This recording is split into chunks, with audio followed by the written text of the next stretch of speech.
జై శ్రీమన్నారాయణ హరిబంధువులందరికీ స్వాగతం అండి. మన శ్రీ విష్ణు పరివార్కి మీరందరూ కూడా నాకు చాలా అంటే చాలా అభిమానిస్తూ ఎంతో ఎంకరేజ్ చేస్తున్నారు. మీ అందరికీ కూడా నా ధన్యవాదాలండి. నేను మీ వాణి సత్య. శ్రీమాత్రే నమః. శోభ గారు. శ్రీమాత్రే నమః గురువు గారు. అమ్మ, ఈరోజు మనం అధిక శ్లోకాలు అనబడే 3 శ్లోకాలని 21, 22, 23 ఈ రోజు క్లాస్ లో మనం నేర్చుకుందాము. అలాగే గురువు గారు. 21 చూద్దాం.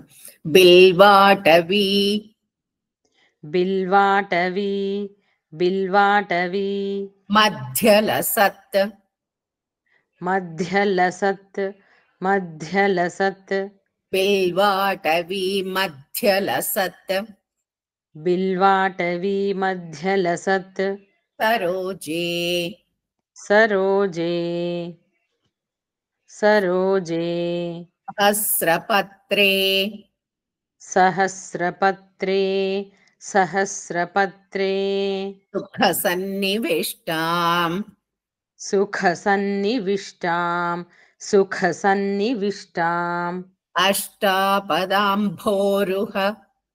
అష్టాపదాంభోరుహ అష్టాపదాంభోరుహ పాణిపద్మాం పాణిపద్మాం పాణిపద్మాం సువర్ణవర్ణాం సువర్ణవర్ణాం సువర్ణవర్ణాం ప్రణమామి లక్ష్మీం ప్రణమామి లక్ష్మీం ప్రణమామి లక్ష్మీం. Line wise. బిల్వాటవి మధ్యలసత్సరోజే బిల్వాటవి మధ్యలసత్సరోజే సహస్రపత్రే సుఖసన్నివిష్టాం సహస్రపత్రే సుఖసన్నివిష్టాం అష్టాపదాంభోరుహ పాణిపద్మాం అష్టాపదాంభోరుహ పాణిపద్మాం సువర్ణవర్ణాం ప్రణమామి లక్ష్మీం సువర్ణవర్ణాం ప్రణమామి లక్ష్మీం. పూర్తి శ్లోకం అందరం కలిపి. బిల్వాటవి మధ్యలసే సహస్రపత్రే సుఖసన్నివిష్టాం అష్టాపదాంభోరుహ పాణిపద్మాం సువర్ణవర్ణాం ప్రణమామి లక్ష్మీం. 22వ శ్లోకం. కమలాసన పాణినా కమలాసనపాణినా కమలాసనపాణినా లలాటే లలాటే లలాటే లిఖితామక్షర లిఖితామక్షర లిఖితామక్షర పంక్తిమస్య పంక్తిమస్య పంక్తిమస్య జంతోః జంతోః జంతోః పంక్తిమస్య జంతోః పంక్తిమస్య జంతోః పరిమార్జయ పరిమార్జయ పరిమార్జయ మాతరం ఘృణాతే మాతరం ఘృణాతే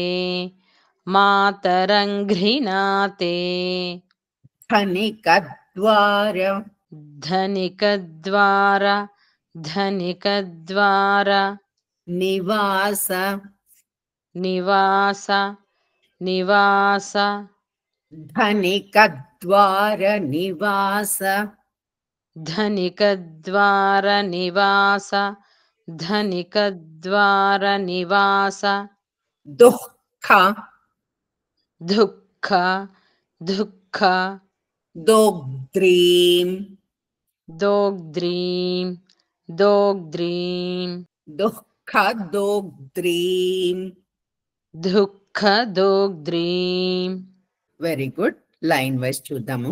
కమలాసన పాణినా లలాటే కమలాసన పాణినా లలాటే लिखितामक्षरपङ्क्तिमस्य जन्तोः लिखितामक्षरपङ्क्तिमस्य जन्तोः परिमार्जय मातरं घृणाते परिमार्जयमातरङ्घ्रिणाते धनिकद्वारनिवासदुःखदुग्ध्रीम् धनिकद्वारनिवासदुःखदोग्ध्रीम् పూర్తి శ్లోకం అందరం కలిపి కమలాసన పాణినాలలాటే లిఖితామక్షర పంక్తిమస్య జంతోః పరిమార్జయ మాతరం ఘృణాతే ధనికద్వార నివాస దుఃఖదుగ్ధ్రీం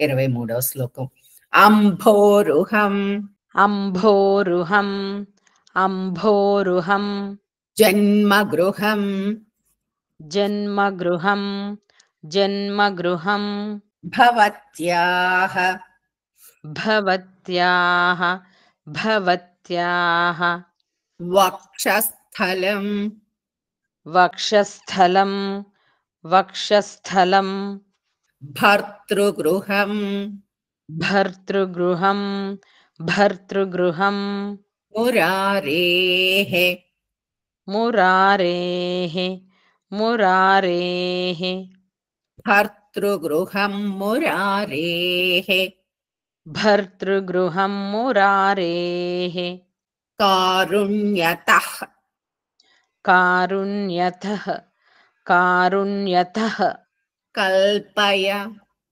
కల్పయ కల్పయ కారుణ్యతః కల్పయ కారుణ్యతః కల్పయ పద్మవాసే పద్మవాసే పద్మవాసే లీలాగృహం మే లీలాగృహం మే లీలాగృహం మే హృదయారవిందం హృదయారవిందం హృదయారవిందం లైన్ వైజ్ చూద్దాం అంభోరుహం జన్మగృహం భవత్యాః అంభోరుహం జన్మగృహం భవత్యాః వక్షస్థలం భర్తృగృహం మురారేః వక్షస్థలం భర్తృగృహం మురారేః కారుణ్యతః కల్పయ